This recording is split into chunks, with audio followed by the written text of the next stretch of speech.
Hi everyone, Jeremy here, Modern Vitality. In today's video, we'll be talking about why becoming pain-free may be a horrible idea, especially if you have fibromyalgia, Lyme disease, mold exposure, any other complex chronic health condition. Why am I saying this? This is so counterintuitive, right? Of course, everybody wants to be pain-free. Pain is horrible. Pain doesn't feel good. So why would I say that this may be one of the worst things we could try to do when we're healing? Ooh, let's get started.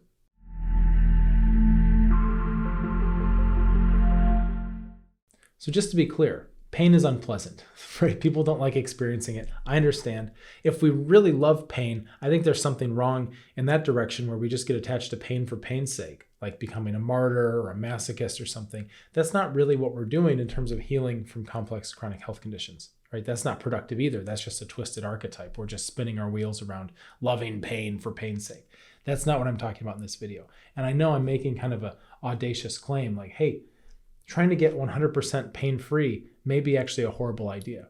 I'm going to back this up. I'm going to explain to you the reasoning and the logic of why I have this kind of conclusion in my mind, because I want to share with you how powerful it is to have realistic expectations. For example, when you get a win, when you set a goal that's attainable and you achieve that, and then you get a win, your mojo comes up, your self-esteem comes up, your morale comes up, your confidence comes up. I can do this, right? If we set our goals too high, a lot of times what happens is we don't meet them, and then we get this little voice. Even if we try to ignore that voice, we all have it, right? We may as well respect the fact that we all have it and try to navigate some systems around it so we don't trigger this voice. But we get this little voice that says, hey, you didn't meet your goals, you failed, you're not doing so great with this, right? And we get this little devil on the shoulder. So let's not give that little devil too much fodder. Okay, so if we keep our goals reasonable, attainable, if we say, hey, I'm going to try to just improve in small ways all these different areas of my health, and I would like to decrease my pain. I'd like to just feel like I'm on a progress arc, right? I'd like to feel some positive change. Let's start with that. Let's start with feeling some momentum going forward. And that can give us the morale, it can get us excited, it can get our confidence up. And then as we have some momentum, then we can start to push it and see just how far can I go? How much pain relief can I get? How much more energy can I get back? Right? These are the ways to, I know this is a counterintuitive way to do goal setting because most people start with the goal and they say, okay, my goal is 100% pain relief. But what that does is it fixates us on a goal, on an external event or an external outcome. And then oftentimes we get our mind detached from the actual process that it'll take to achieve that goal. Okay, I know this, you might have to watch this again. I'm talking about some layered stuff here. Instead of just focusing on a goal, which we can do, I encourage people, shoot for the stars, make a big goal. You should make an audacious goal. I love those. And at the same time, respect that we may have a little bit of undermining devil on the shoulder voice every day that goes by that we're not really hitting that. And we have to put that into perspective. So one of the ways is instead of making the audacious goal, and then that's all you think about, make the audacious goal, kind of set it aside, just leave it in the back of your mind somewhere, and then work on every day just trying to get things a little bit better. And you'll find that the morale goes up a lot, severely. It's a lot easier. It's very hard to fail when all you're doing is focusing on doing a good job today, right now. It's very hard to feel like you're failing because you do the best you can, right?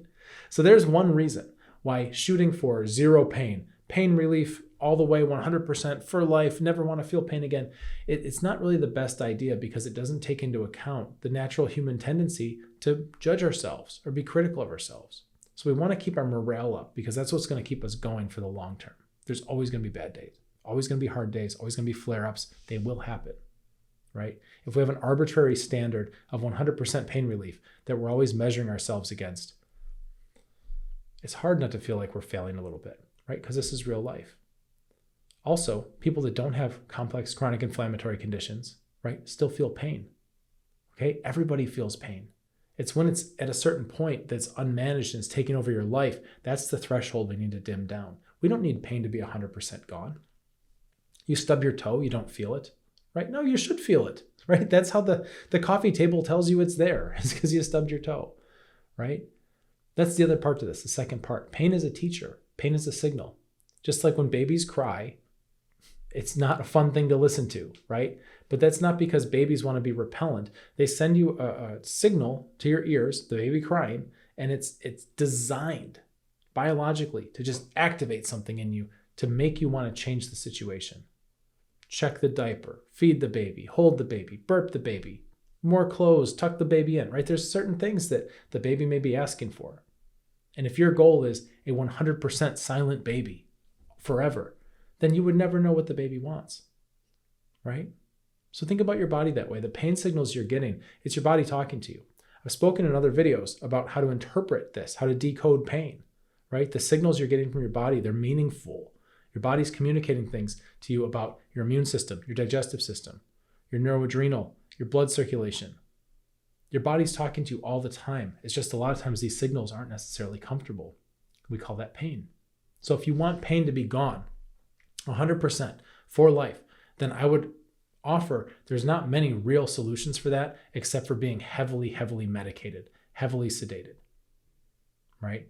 That's no kind of life for most people. If you're in my world here, if you're around my ecosystem with Modern Vitality, you know that we're like upwards and outwards expansion. We want to re-expand our world. We want to get in and live life and get back to the things that we used to enjoy and be happy again and hang out with people and have sex and go out to dinner and make stuff and do projects, go back to work, right? All these things like living your life, traveling, almost forgot traveling. Can you believe it? Right? Getting out there.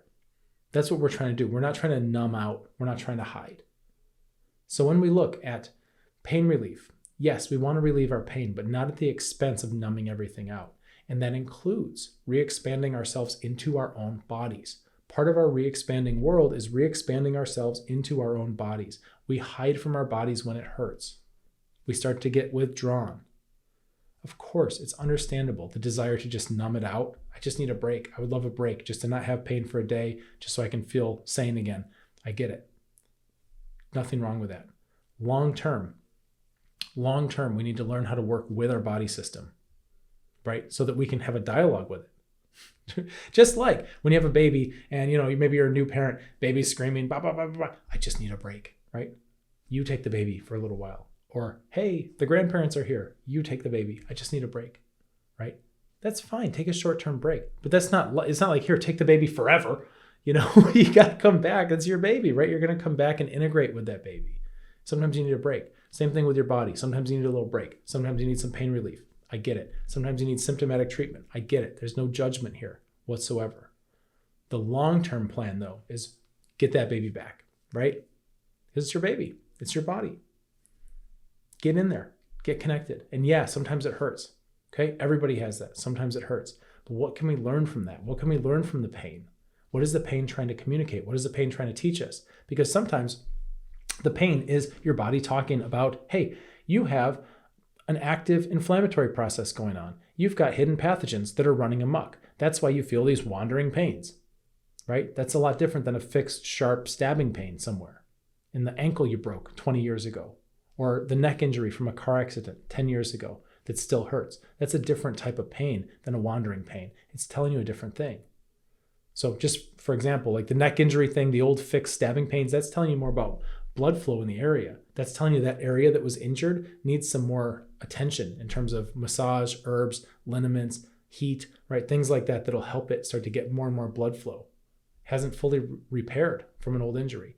That's different than wandering pains that are darting all over your body where there's no actual fixed mechanical cause or injury site. That's really just your body talking to you about hidden pathogens, nonspecific inflammatory responses, right? So there's two. I've covered the other types of pain in different videos. You can go do some detective work and look those up. But basically, if we go for 100% pain relief, which I know sounds awesome, right? And sounds tempting, and I would encourage you not to be distracted by that. Make reasonable, realistic goals, right? For one, so you don't get burned out when you're trying to heal, because it's hard enough as it is to put all these pieces together and figure out what to do with your body, right? Get on a path, stay on a path, commit to it, keep your morale high so that you don't start to get burned out, right? Which means having realistic expectations. And then two is maybe we need to leave a little room for pain. And maybe we need to stop categorizing it as something that's always to be avoided at all costs. Maybe it can be a teacher there too, without being masochistic, right? Without being just loving pain for pain's sake, but leaning in and leaning into your body and going, what are you trying to tell me, right? What am I missing here? I want to listen when you whisper so that you don't have to yell, right?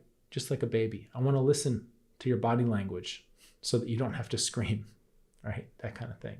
We start to get good at this. We can start to be good communicators. And I would also offer there's a little bit of a higher quality life that happens when we do start connecting, reconnecting to our bodies and reclaiming that relationship, right? That kind of makes life a little more interesting too. So if you're struggling with complex chronic health conditions, you don't have to do it alone. We've got a group. It's a lovely group. It's an international group. We're off of all the big tech platforms. We've got our own private chat group, right? You can get in there. Ask me anything you want. I'm in there every day. It's free to join, right? And you're over my shoulder watching me with the people I work with that are all over the planet. They're going through their own versions of this 4-stage healing process. You can see where people are getting their wins, which is awesome. You can also see when things happen and we have to troubleshoot and you have a flare up and a bad day and whatever else, triggers come in. You can watch all this in real time and learn. You've got access to a vault of interactive videos that I've created just for you so you can figure out exactly where you are on your path, get your whole situation, figure out what your next steps should be. There's a lot of stuff in there. Great people, especially if you're introverted or kind of shy. Like not everybody is, but a lot of the folks that come in are kind of empathic, introverted. And what I find is that when you get people in the right environment, right, all of a sudden they open up, they come to life, they bloom a little bit, right? People start to kind of come out of their shells. You don't have to, right? You can come in, you can be quiet. That's okay. You don't have to say too much in the group at all. But I've noticed a lot of the introvert type folks, they really come to life. So you're in good company there. I will tell you, it's extremely hard to heal from a complex chronic inflammatory condition without a solid plan, without a logical plan that makes sense and feels right. And that's what we work on within our group. So you may consider applying. There's an application in the description here below the video. And when I see your application, if you look like a good fit for what we do, I'll bring you into the group. But just know that it's a small group. We keep it around 100 to 200 people max so it can fill up. And sometimes there's a wait. I know I always say this, but I don't want people to get disappointed when they apply. Yeah, it might take a month. You know, you might be in our next monthly cohort. It might take a little bit, but I'll try to get you in as soon as I can. That's my promise. All right. In the meantime, you might want to subscribe to this channel. That way YouTube can show you more helpful videos that actually help you get your health back, right? Things like this. It's a thought. All right. I hope this helps you. Let's get you feeling better. Cheers.